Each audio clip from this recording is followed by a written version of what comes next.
Continuamos con el programa. Pido la palabra del Canal Congreso. Doctor Diógenes Quintero, usted nos estaba comentando sobre la necesidad de adelantar un plan territorial para la transformación del Catatumbo. ¿En qué consiste?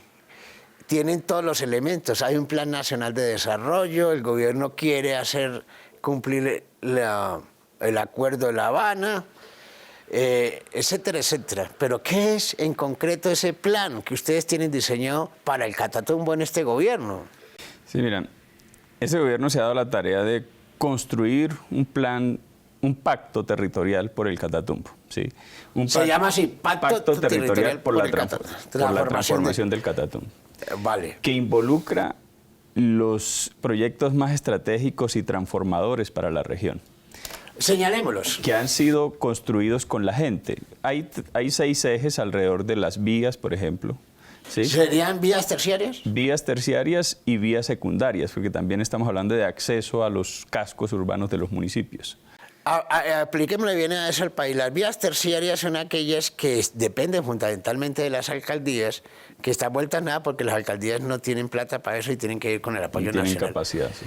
Las vías secundarias son aquellas que están encargadas de las gobernaciones. Los departamentos. ¿Sí? Los departamentos, que tienen otra posibilidad y otros recursos. Y las vías nacionales son las que les denominan las 4, las 5G, etcétera, etcétera. ¿Qué más fuera de vías tiene? Educación. ¿Educación en qué? Sí, usted ahorita mencionaba, por ejemplo, la Universidad del Catatumbo, que se va a hacer en el Tarra. Esta universidad es un modelo porque es una universidad, es un campus universitario. Es un campus. Que va desde la educación primaria, preescolar, hasta la universitaria. Hasta la universitaria, exacto. Con la vocación del territorio. Exacto. Entonces, que no solamente es una infraestructura que se va a hacer en un municipio, sino que involucra también la atención, por ejemplo, a la media básica, a la primaria, todo lo que tiene que ver con infraestructura educativa, las escuelas de las veredas que necesitan intervención, que ni siquiera tienen unidades sanitarias. ¿Sí hay estudiantes para esa universidad y para esto, en esa región? Sí hay. Además que hay otra oferta, no solamente lo que se va a construir en el Tarra, sino que hay una oferta alrededor de la Universidad Francisco de Paula Santander, que está en Ocaña, la que está en Cúcuta, y es no solamente pensada en la educación sobre el acceso a la educación superior allá en el Tarra, sino cómo fortalecemos también. Es que hoy hay una realidad, en serio, y es que ni siquiera hay los docentes suficientes para la primaria, ¿sí? Ni siquiera hay los docentes suficientes para la secundaria. En las escuelas y en los colegios no hay unidades sanitarias, ¿sí? Entonces, no solamente es la Universidad del Catatumbo, que es lo más nombrado y lo que el gobierno de alguna manera menciona más, sino también lo que se requiere es intervención en toda la fase educativa, en todas las fases del proceso educativo. Incluso la aprobamos en la Comisión Primera y aspiramos que se puedan resolver los asuntos en Senado para que pueda salir adelante. Entonces, el pacto territorial es en todos los componentes. En salud, por ejemplo. En salud tiene que haber un fortalecimiento que veo al gobierno conectado con eso, al primer nivel de atención, ¿sí? El primer nivel de atención para los colombianos es los puestos de salud o los que el gobierno llama CAPS. La salud a su hogar. Exacto. Y es en la vereda, en el corregimiento, en el municipio pequeño.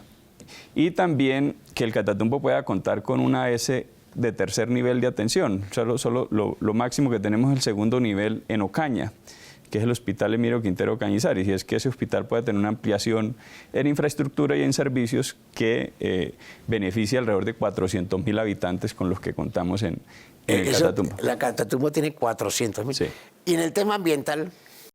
Hay varios temas que resolver alrededor de las figuras territoriales que tenemos en la región. Por ejemplo, allá tenemos ley segunda, es decir, allá los campesinos traspasamos la frontera agrícola por las mismas dificultades de tierras que ha habido en todo el país, ¿no? Entonces hay unos temas de ley segunda que hay que resolver. Hay municipios, incluso cascos urbanos de municipios que están en ley segunda. Que para los colombianos la ley segunda pues es una zona de reserva donde no se puede supuestamente intervenir. Pero hay unas realidades en Colombia, como esta en el Catatumbo, donde hay colonos, hay campesinos, campesinas que ahí están instalados y llevan 50, 60 años trabajando la tierra allá. Está el pueblo indígena Motilón Barí, que también tiene unas aspiraciones alrededor de la ampliación de su resguardo, y hay unas aspiraciones de campesinos y campesinas alrededor de las zonas de reserva campesina. Entonces, en el tema, todo esto va ligado al tema ambiental, sin duda. El potencial nuestro es agroforestal, o sea, hay una tierra productiva para cultivar, pero hay una tierra también y una selva que hay que cuidar. Y la intervención que tiene que hacer el gobierno no es sacar a los campesinos de las zonas de reserva forestal, sino es hacer con los campesinos unos planes y unas estrategias para proteger la selva y para proteger. Bueno, pero ahí tienen que meterle un elemento adicional a este pacto territorial, y es que van a hacer con el tema fronterizo, porque ese tema fronterizo es una frontera caliente. Sí, claro. Mire, la frontera obviamente nos trae ventajas. Si usted mira geográficamente el mapa, norte de Santander, o esta parte fronteriza, está más ligada a Venezuela que a Bogotá, es decir, desde el mismo punto de vista geográfico, ¿no? Nosotros en línea recta en Cúcuta, Griserio, estamos a 60 kilómetros del lago de Maracaibo, a 60 kilómetros en línea recta. Eso no es nada, ¿sí?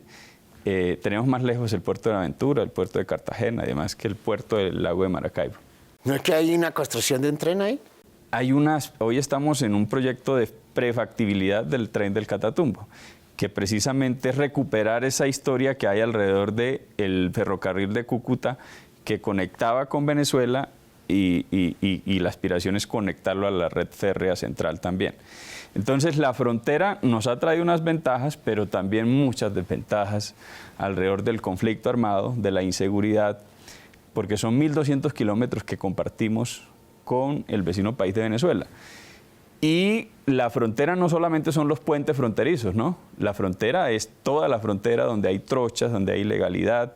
Y hoy hay una realidad, y es que la frontera Colombia-Venezuela en Norte de Santander, como en Arauca y en La Guajira, no está ni controlada por las autoridades colombianas ni por las autoridades venezolanas. Hoy está controlada por los grupos armados irregulares. Es la ley de la selva. Es así. Y ahí se cometen todos los delitos que pueden haber, Griserio. Bueno, ¿y qué propuesta tiene usted del Congreso de la República? Sin duda hay que mantener una buena relación más allá de las diferencias políticas que yo no comparto con el gobierno venezolano actual. Hay que mantener unas relaciones diplomáticas asertivas, no solamente en lo comercial que es necesario, sino en la seguridad, ¿sí? Yo he dicho, Venezuela tiene responsabilidad, o el gobierno venezolano tiene responsabilidad en el conflicto armado colombiano. ¿Por qué? Porque allá están los grupos armados, eso es un secreto a voces, allá está el ELN y allá está el Estado Mayor Central, en territorio venezolano. Entonces sí hay una responsabilidad y sí tienen que haber unas relaciones diplomáticas también en los temas de seguridad que involucren esos aspectos. Y dos, el control material de la frontera. Cuando digo control material es que las autoridades colombianas y venezolanas sean las que controlen la frontera y no los grupos armados. Bueno, vamos a unos mensajes institucionales. Ya regresamos aquí en el programa Pido la Palabra del Canal Congreso.